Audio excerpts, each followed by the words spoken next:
নমস্কার বন্ধুরা, কুকিং কাহিনীর আরেকটি পর্বে আপনাদেরকে স্বাগত জানাই। সামনেই 25শে ডিসেম্বর, আর 25শে ডিসেম্বর মানে কেকের সমারোহ। এই 25শে ডিসেম্বরে বাড়িতে কিভাবে খুব সহজে কেক বানানো যায় সেই রেসিপিটি আজ আমি আপনাদের সাথে শেয়ার করব। সম্পূর্ণ পর্বটি দেখতে থাকুন, আশা করি আজকের রেসিপিটি ভীষণ ভালো লাগবে। চলুন সরাসরি রেসিপিতে যাই। কেক তৈরির জন্য এখানে আমি একটা স্টিলের পাত্র নিয়ে নিলাম। এবার এর মধ্যে দিয়ে দেব 3টে ডিম। এখানে আমি 3 পিস ডিম ব্যবহার করেছি, কারণ আমার ময়দার পরিমাণ ছিল 100 গ্রাম, তাই 3 পিস ডিম ব্যবহার করেছি। আপনারা যদি ময়দার পরিমাণটা বেশি রাখেন, সেক্ষেত্রে ডিমের পরিমাণটাও কিন্তু বেশি করে নিতে হবে। এবার আমি এখানে ডিমের এই সাদা অংশটা ভালোভাবে ফেটিয়ে নেব, সেই জন্য ডিমের কুসুমটা আমি এখান থেকে তুলে নিচ্ছি। এই কুসুমটাও কিন্তু পরে আমি এই কেকে ব্যবহার করব। কুসুমটা আমি একটা বাটির মধ্যে তুলে নিলাম। এবার কি করতে হবে, ডিমের যে সাদা অংশটা নিয়েছি এর মধ্যে একটু লেবুর রস দিয়ে দিতে হবে।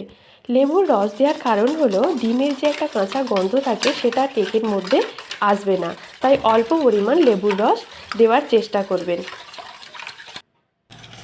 এবার এই ডিমের সাদা অংশটা খুব ভালোভাবে ফেটিয়ে নিতে হবে।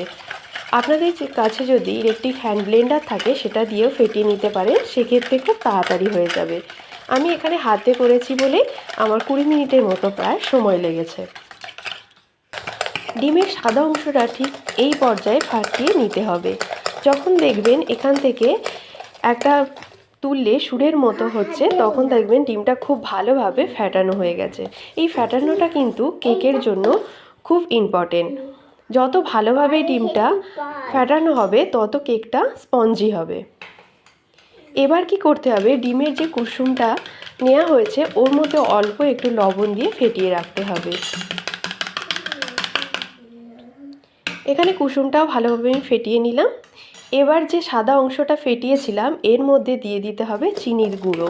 চিনির গুঁড়োটাই আপনারা ব্যবহার করবেন, সেক্ষেত্রে কি হয় তাড়াতাড়ি গলে যায়, আর গোটা চিনি হলে তাড়াতাড়ি গলে যায় না। আমি যেহেতু ময়দা 100 গ্রাম নিয়েছি, তাই চিনি নিয়েছি 130 গ্রামের মতো। আপনারা যদি ময়দার পরিমাণ বেশি নেন তো চিনির পরিমাণটাও বাড়িয়ে দেবেন। এবার এটা ভালো করে ফেটিয়ে নিতে হবে। ফেটিয়ে নেওয়ার পর এবার ডিমের কুসুমটা এই পর্যায়ে যোগ করতে হবে, আবারও ভালোভাবে ফেটিয়ে নিতে হবে। কেক তৈরির পদ্ধতি হলো অনেকক্ষণ ধরে ফেটিয়ে নেওয়া। যত ভালোভাবে কেকের এই ব্যাটারটা তৈরি হবে তত ভালোভাবেই কেকটা স্পঞ্জি হবে। এখানে আমি নিয়েছি 100 গ্রাম ময়দা। এখানে একটা কথা বলে রাখি, ময়দা বা চিনির গুঁড়ো যাই নেন ওটা কিন্তু চেলে নেবেন, যাতে গোটা কোনো অংশ না থাকে। এবার এর মধ্যে আমি দিয়ে দিলাম 2.5 চামচের মতো বেকিং পাউডার আর 1 চামচের মতো কর্নফ্লাওয়ার। এই সমস্তটা কিন্তু আমি ভালো করে চেলে নিয়েছি। এবার অল্প অল্প করে ওই ব্যাটারের মধ্যে দিয়ে ভালো করে মেশাতে হবে। একবারে সবটা দেবেন না, তাহলে ময়দা আবার ডেলা পাকিয়ে যাবে। তাই অল্প অল্প দিয়ে ভালো করে ব্যাটারটা তৈরি করে নিতে হবে। আপনারা দেখতেই পাচ্ছেন আমি অল্প অল্প দিয়ে ব্যাটারটা তৈরি করছি। এবার দিয়ে দিতে হবে 50 গ্রামের মতো সাদা তেল, আর দেব 5 চামচের মতো দুধ। দুধটা খুব ঠান্ডাও দেওয়া যাবে না, খুব গরমও দেওয়া যাবে না, নর্মাল টেম্পারেচারে দুধটাই ব্যবহার করবেন। দুধ আর তেলটা দেওয়ার পর খুব ভালোভাবে মিশিয়ে নিতে হবে।